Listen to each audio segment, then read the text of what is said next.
Hola a todos, bienvenidos a un nuevo vídeo en mi canal de YouTube Antón GF. Soy Antón García Fernández y en esta ocasión les hablo desde Fayetteville, un pequeño pueblo en el estado de Tennessee que está más o menos a unas 3 horas de Jackson, donde yo vivo, y al que hemos venido mi esposa, mi hija y yo a pasar un fin de semana de vacaciones aquí, realmente en el medio de la nada, porque es un pueblo muy pequeño, pero cercano al pueblo de Lynchburg, aquí también en el estado de Tennessee, conocido sobre todo porque es el lugar en el cual se encuentra la destilería del whisky Jack Daniels. Y el whisky Jack Daniels, quizá ustedes sepan que es el whisky favorito, o era el whisky favorito de Frank Sinatra. Y esto me ha llevado a pensar si es que en alguna ocasión quizá Sinatra habrá estado aquí en Lynchburg, en la destilería de Jack Daniels, o no. La verdad es que no lo sé, no he visto en ningún libro si así es o si así no es, pero lo que sí es cierto es que a Sinatra le encantaba el Jack Daniels Old No. 7, y siempre que podía bebía whisky Jack Daniels. Yo no había estado aquí en Lynchburg desde hacía mucho tiempo, por lo menos unos 10 o 12 años, y ha sido o está siendo una experiencia interesante regresar aquí a un lugar muy tranquilo, como pueden suponer, porque es un pueblo muy pequeño en el centro aproximadamente del estado de Tennessee. Pero pensar que a Sinatra le gustaba tanto el Jack Daniels me ha llevado a pensar en hacer un breve vídeo con algunas disquisiciones acerca de la voz, acerca del gran cantante de Hoboken, Nueva Jersey, que me parece a mí que es un personaje, Frank Sinatra, a la vez muy conocido y a la vez poco conocido. Es decir, en general pensamos que conocemos a Sinatra más de lo que realmente lo conocemos, porque realmente es un icono. Se ha convertido Sinatra en un personaje icónico y se conocen a nivel popular ciertas cosas sobre él, pero escasas cosas en realidad, porque es un personaje mucho más amplio, mucho más profundo de lo que se conoce de él a nivel popular, como suele ocurrir en general con todos los iconos culturales, sociales, históricos o de cualquier tipo que sea. De hecho, para los hispanohablantes hay muy pocos libros escritos en español sobre Frank Sinatra. La mayor parte de ellos son traducciones de biografías o de estudios escritos originalmente en lengua inglesa, pero libros escritos específicamente en español, originalmente en español, sobre Sinatra hay muy pocos. Me viene a la cabeza, por ejemplo, así, Abuela Pluma, un libro sobre la estancia de Sinatra en España, que se publicó hace unos años, y después traducciones de, por supuesto, libros importantes. Para quienes lean en inglés, puedan leer en inglés, pues hay ciertos libros que, desde luego, ustedes deberían buscar si les interesa la música o la figura de Frank Sinatra. Recientemente James Kaplan ha publicado en 2 volúmenes una biografía en profundidad de Sinatra que, desgraciadamente, no se centra demasiado en su música. A mí me gustaría que se centrase un poco más en su música. Se llama el primer volumen The Voice, La Voz, y el segundo volumen The Chairman, que es algo así como el jefe, que es o el director, ¿no? Que es como se conocía, tanto como La Voz como después The Chairman, popularmente a Sinatra. James Kaplan publicó hace unos años esos 2 libros y es una buena biografía de Sinatra. Desgraciadamente no se centra todo lo que a mí me gustaría en su música, pero para conocer su música, desde luego, se puede y se debe leer el libro de Will Friedwald, que se titula The Song Is You, la canción eres tú. Por supuesto, ese es el título de una de las grabaciones, entre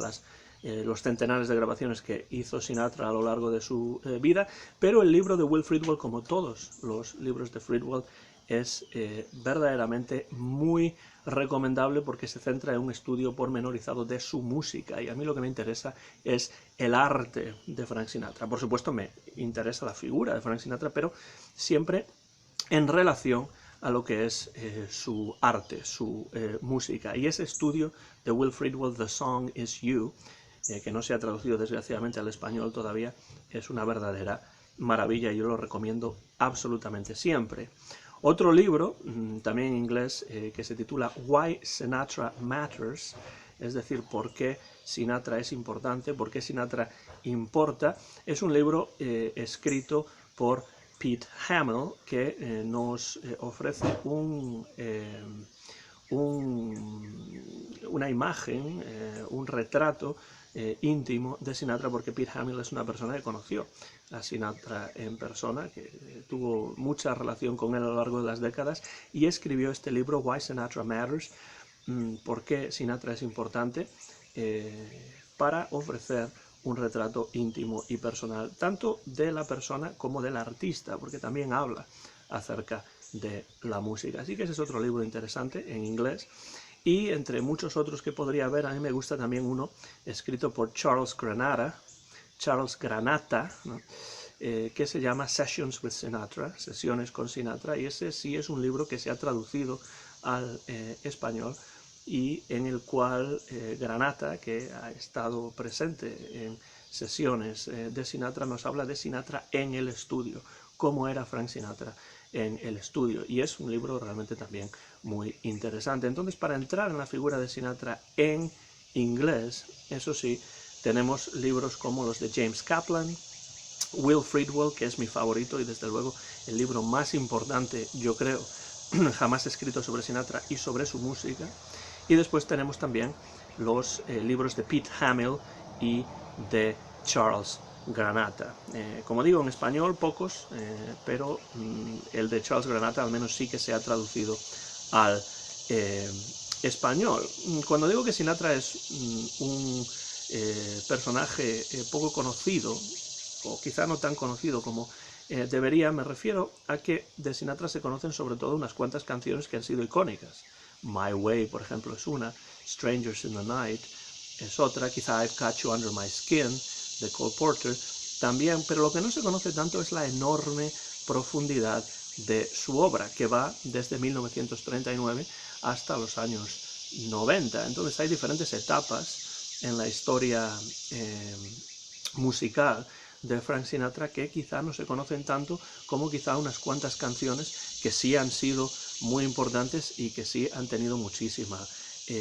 popularidad. Pero yo animo siempre a la gente, a quienes están viendo estos vídeos o escuchándome, a que indaguen acerca de la enorme profundidad de la obra de Frank Sinatra, porque tiene álbumes muy poco conocidos, algunos de ellos, y realmente interesantes. Se conoce mucho de Sinatra, por ejemplo, cuestiones personales, tópicos, estereotipos, y sobre todo tópicos como su relación con la mafia, que es un tema que a mí realmente, desde un punto de vista personal, no me interesa demasiado, porque siempre digo que a mí me interesan los músicos, los cantantes, los artistas, los escritores, los cineastas, más por su obra que por su vida personal. Evidentemente, la vida personal de Sinatra se interrelaciona en algunos casos con su obra, y eso es inevitable y es necesario, y de eso hay que hablar, evidentemente. Pero a mí, que Sinatra haya tenido relaciones o no con la mafia, que haya tenido problemas personales con la prensa y ese tipo de cosas, desde un punto de vista musical, desde un punto de vista artístico, no me interesa demasiado, más que pues como anécdotas que pueden contarse en ciertos momentos. Su relación con Ava Gardner, por ejemplo, es interesante para mí, pero no tanto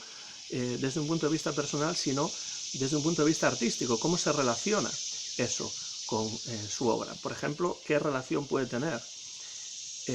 Pues la relación sentimental que Sinatra haya tenido con Ava Gardner, con, por ejemplo, la gestación de álbumes tan importantes como Sinatra Sings for Only the Lonely, de finales de los años 50, para Capitol, o por ejemplo una canción como I'm a Fool to Want You, Soy un tonto por quererte, que es una canción claramente inspirada por la vida personal y sentimental de Sinatra, y en especial por esa relación con Ava Gardner. No quiero ser demasiado largo porque no es más que un vídeo que quería grabar, porque estoy aquí en Fayetteville, cerca de Lynchburg, cerca de la destilería de Jack Daniels, que era el whisky favorito de Frank Sinatra, y quiero simplemente hablar brevemente de algunas razones, entre muchas otras que podría haber, de que a mí me parezca Frank Sinatra un personaje importante desde un punto de vista musical, artístico sobre todo, más allá de su estatus de icono cultural del siglo XX. Una de estas razones para mí es que Sinatra se empapa en su juventud, en sus inicios, de la música de las big bands, de esas grandes orquestas del swing, por ejemplo, la de Harry James, la de Tommy Dorsey, en las que el propio Sinatra cantó, o con las que el propio Sinatra cantó, allá por finales de los años 30, principios de los años 40, pero además de empaparse de la música de las big bands, que además lo va a seguir durante toda su carrera. Es decir, es un hombre Sinatra que nunca se olvidó de la importancia del swing, de la importancia de la música de las big bands a lo largo de su carrera. Pero Sinatra, a principios de los años 40, 1943, 44 aproximadamente, se convierte en esa época de la Segunda Guerra Mundial en uno de los abanderados de esa transición entre las big bands y los vocalistas de pop. Durante la época del swing eran los músicos, eran los directores de orquesta, Benny Goodman, Duke Ellington, Tommy Dorsey, Glenn Miller, Count Basie. Esos eran realmente los músicos, eran las estrellas en esos momentos, no tanto los cantantes. Los cantantes eran casi como un adorno, pero los cantantes se convierten a partir del año 43-44, hacia finales de la Segunda Guerra Mundial, en las verdaderas estrellas. Llegan a salirse de las bandas. Estamos hablando de Sinatra, pero también estamos hablando de Joe Stafford, estamos hablando de Perry Como, estamos hablando de Dick Haymes, bueno, de muchos cantantes del momento. Sinatra es uno de los abanderados de esa transición en la que del instrumentista se pasa al vocalista, al cantante, como estrella de la música pop. La música pop, tal y como era concebida en los años 30, durante la época del swing, principios de los 40, los instrumentistas eran en muchos sentidos mucho más importantes que los cantantes, pero esto cambia. Y Sinatra es uno de los abanderados de ese cambio durante su época en los años 40, grabando para el sello Columbia. Sinatra ya desde muy joven toma elementos de sus ídolos de juventud, sobre todo Bing Crosby, para ir creando su propio estilo vocal, un propio estilo vocal que va más allá de Bing Crosby. Muchos de los cantantes de la época, de los años 40, cuando Sinatra realmente comienza su carrera, eran cantantes que trataban de imitar, en cierto sentido, a Bing Crosby. Dick Haymes, por ejemplo, es un ejemplo de esto, pero no es el único. Perry Como, por ejemplo, puede ser otro, pero Sinatra trata de ir un poco más allá. Por supuesto que homenajea en muchos sentidos a Bing Crosby. Uno de sus primeros álbumes, es decir, The Voice, álbum de los años 40 para Columbia, pues contiene muchas canciones asociadas con Bing Crosby. Ghost of a Chance, por ejemplo, puede ser una de ellas, incluso escrita en parte por el propio Crosby. Pero Sinatra va más allá, crea un estilo propio a partir de lo que vino antes, y en ese sentido Sinatra es un personaje importante dentro de los vocalistas de pop, no como imitador, sino como creador de un estilo diferente. Primero, como baladista, porque Sinatra se conoció en un principio, en los años 40, cuando grababa para Columbia, como un baladista, un cantante que cantaba de una manera suave, con largas frases, sin respirar, que hacían que sonase mucho más romántico el estilo de baladas de Sinatra, aunque por supuesto también grababa temas a ritmo más rápido, pero las baladas, ya desde el I'll Never Smile Again, que canta con la orquesta de Tommy Dorsey, pues se convierte la balada en lo principal del estilo de Sinatra, un estilo más suave, más romántico, más fluido en muchos casos. Pero después, en los años 50, Sinatra se convierte con esos finger snappings, así con los dedos, se convierte Sinatra en un cantante que aprovecha el swing también, además de las baladas, por supuesto, que continúa grabando, pero el swing se convierte en uno de los elementos que caracterizan su sonido, ya en los años 40, por supuesto, porque viene de la era del swing, pero en los años 50 todavía con mayor fuerza, cuando empieza a grabar discos como Songs for Swinging Lovers, A Swinging Affair, Swing Easy, ahí vemos la palabra swing constantemente porque es parte diferencial, parte además muy importante del estilo de Sinatra. Una de las cosas que a mí me interesan mucho de Sinatra, que es otra de las razones de que me parezca realmente un hombre de enorme importancia desde el punto de vista musical, es que Sinatra realmente es el creador o uno de los creadores de los discos conceptuales en los años 50. Cuando hablamos de discos conceptuales, pues hay mucho debate sobre si, por ejemplo, el Sgt. Pepper de los Beatles es un disco conceptual o no. Hablamos, por supuesto, de discos de los años 70 como Dark Side of the Moon de Pink Floyd como discos conceptuales, porque hay un concepto detrás de ellos. Tratan de adherirse a un concepto y construirse a partir de un concepto, pero esto es algo que Sinatra ya estaba haciendo en los años 50. En los años 50 es cuando realmente llega el álbum, el LP, el disco de larga duración. Es un cambio tecnológico importante que Sinatra aprovecha para crear lo que él empieza a llamar, o la crítica empieza a llamar también, discos conceptuales. En su época en Capitol, en estos discos conceptuales lo que hace Sinatra es crear una atmósfera que se mantiene a lo largo del álbum. Estoy hablando, por ejemplo, de discos como We Small Hours, como Only the Lonely, como Where Are You, como Close to You, por ejemplo. También Songs for Swinging Lovers, también Swing Easy, el título ya lo dice, es un swing más suave, más tranquilo. Es decir, no hay por qué diferenciar entre balada y swing necesariamente, podemos unir las dos cosas. Ese es un concepto que trata Sinatra de mantener. Un disco como No One Cares, por ejemplo, prácticamente todos estos discos de larga duración, LPs que graba en los años 50, principios de los 60 para Capitol, son discos conceptuales. Sinatra crea una atmósfera que se va manteniendo a lo largo del álbum, casi contando una historia, casi centrándose en diferentes aspectos, por ejemplo, de una relación amorosa. Sinatra se pasaba muchísimo tiempo eligiendo con máximo cuidado las canciones para estos discos conceptuales, para que creasen un todo, un continuum desde el inicio hasta el final, manteniendo esa misma atmósfera, esa evocación a lo largo del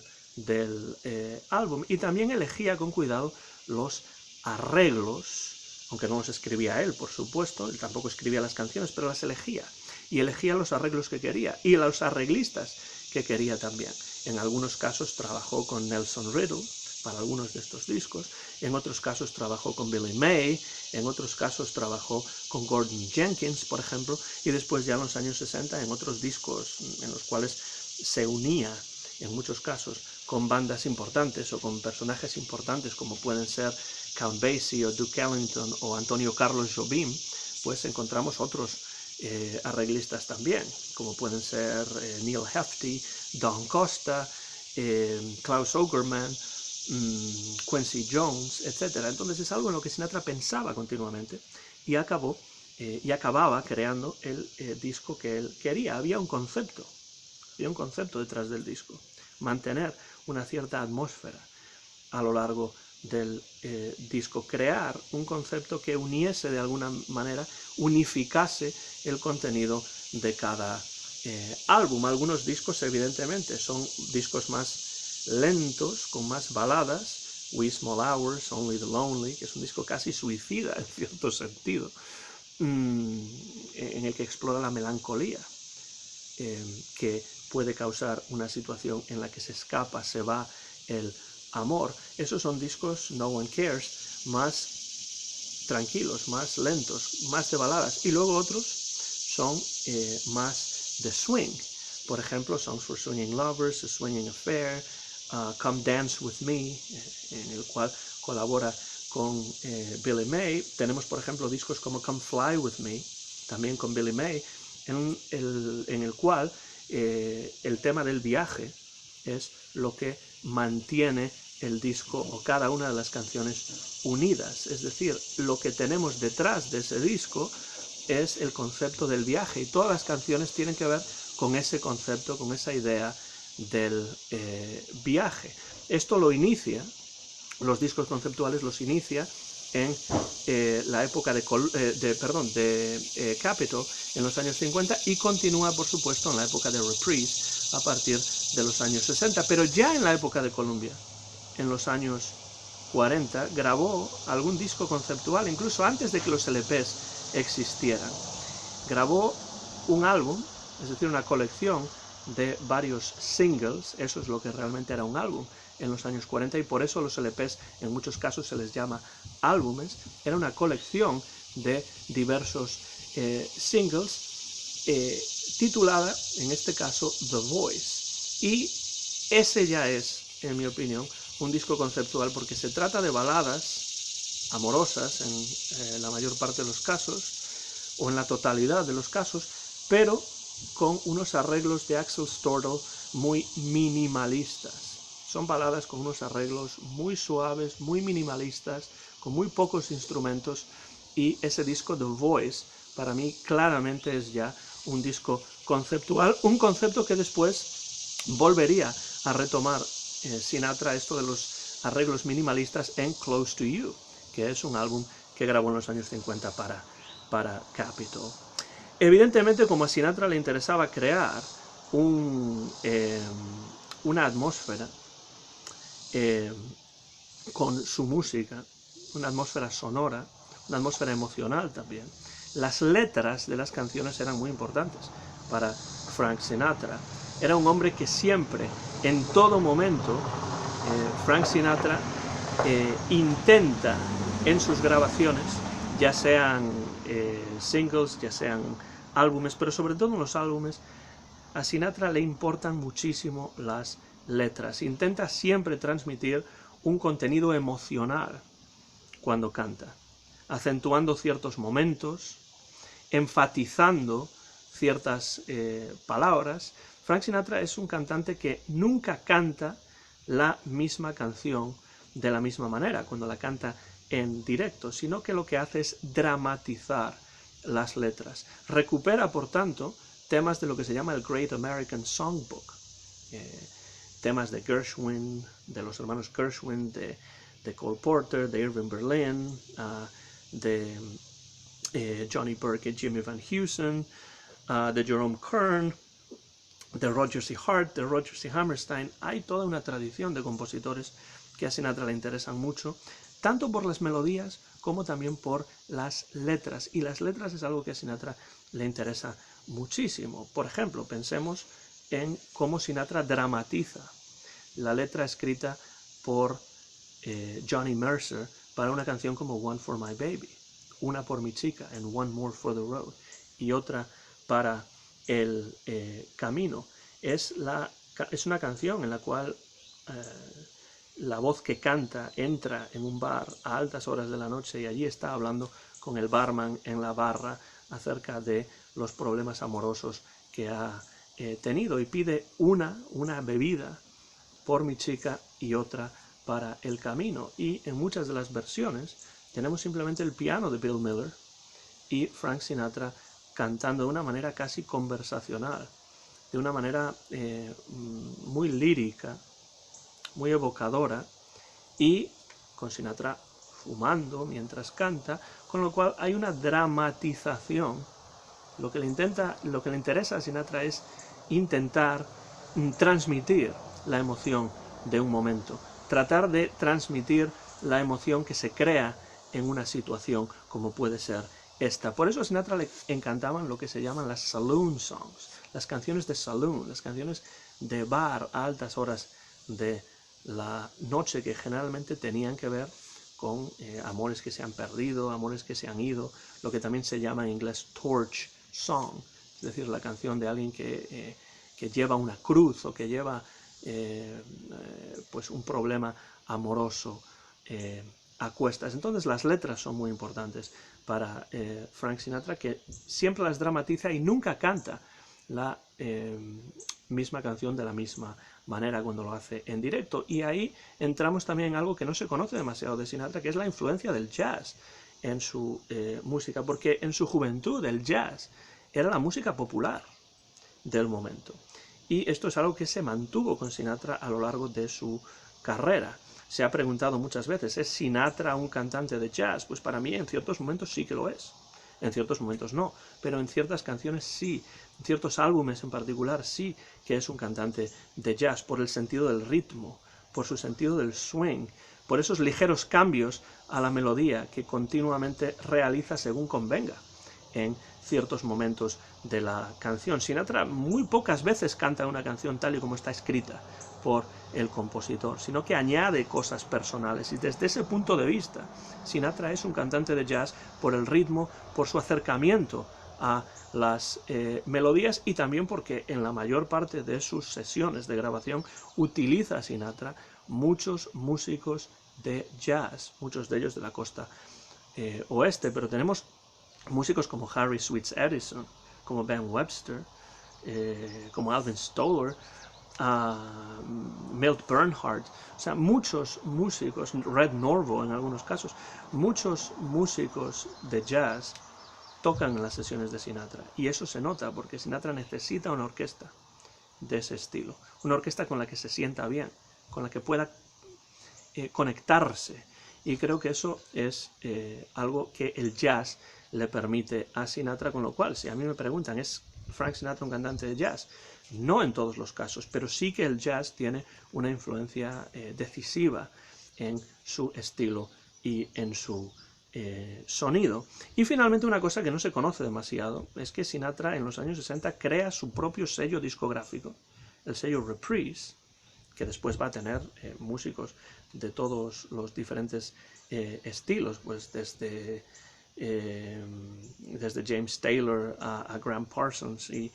muchos otros. Crea su propio sello discográfico a principios de los años 60 que se llama Reprise, para poder tener así un mayor control artístico sobre sus discos. Sinatra es un hombre que, si leemos el libro de Granata, de Charles Granata, por ejemplo, si leemos el libro de Will Friedwald, vemos que Sinatra es un hombre que se autoproducía en muchos casos. Tenía muy claro qué es lo que quería hacer en el estudio, dirigía las sesiones. No es que necesariamente supiese leer música o escribir música, pero sí que sabía detectar si había algún problema. Tenía un oído innato para este tipo de cuestiones, y era un hombre que sabía claramente lo que quería y lo que quería conseguir. En las sesiones se autoproducía en muchos sentidos, dirigía sus sesiones de grabación, y al usar casi siempre a los mismos músicos, todos los cuales por supuesto querían trabajar con Frank Sinatra, pues crea un estilo claro, muy propio, en muchos sentidos influido por el jazz, pero esta idea de que el cantante puede tener el control de lo que quiere grabar a partir de los años 50 es algo muy claro en el caso de Frank Sinatra. Ya en su primer disco en solitario, que grabó para Bluebird en el año 1942-1943, Night and Day, The Lamplighter's Serenade, ya Sinatra ahí tiene claro lo que quiere y cómo quiere conseguirlo, pero en los años 50, en los años 60, eso se agudiza todavía más, y es un hombre que pues tiene muy claro lo que quiere conseguir con sus discos, y en las sesiones en muchos casos pues trabaja codo con los arreglistas para conseguir el sonido que realmente quiere. Cuando esto es un poco complicado, porque bueno, cuando uno trabaja para otra compañía, pues muchas veces, una compañía que no es propia, pues muchas veces hay ciertas directrices que hay que seguir, pues Sinatra en los años 60 crea Reprise a imagen y semejanza de lo que ya había hecho Johnny Mercer con Capitol años antes, y ahí pues es capaz de producir con mayor libertad sus discos, y también ficha a muchos músicos y cantantes que, además de ser amigos suyos, le gustaban. Gente como Dean Martin, como Sammy Davis Jr., por supuesto, parte del Rat Pack, pero también músicos como Duke Ellington, por ejemplo, graban para Reprise. ¿Por qué? Porque a Sinatra le gustaba esa música y le gustaba tener la oportunidad de colaborar con sus amigos y con la gente que le gustaba y a la que admiraba, y en ese sentido le daba totalmente igual el color de la piel. En una América claramente segregada como era la de los años 50, 60 y antes, por supuesto, pues Sinatra no tenía ningún problema en tener en sus sesiones, de hecho necesitaba tener en sus sesiones músicos de todas las etnias, que le daba absolutamente igual, que fuesen judíos, que fuesen italoamericanos, que fuesen afroamericanos. Esto no era algo que a Sinatra le importase en absoluto, porque eran personas con las que colaboraba, con las que estaba en perfecta consonancia musical, y por lo tanto en muchos sentidos Sinatra hizo mucho, también como Bing Crosby anteriormente, había hecho mucho por la integración racial, por eso que se llaman los derechos civiles, y generalmente no se habla mucho de esa relación de Frank Sinatra con los derechos civiles, mucho antes incluso de que ese movimiento pro derechos civiles existiese con tal nombre en los Estados Unidos. Pero bueno, podríamos hacer un vídeo completo acerca de ese tema y no me quiero extender demasiado, simplemente les animo a que vayan más allá de lo que se conoce de Frank Sinatra, que vayan más allá de My Way, que vayan más allá de Strangers in the Night, y que traten de descubrir y apreciar, que seguro que sé que les va a gustar,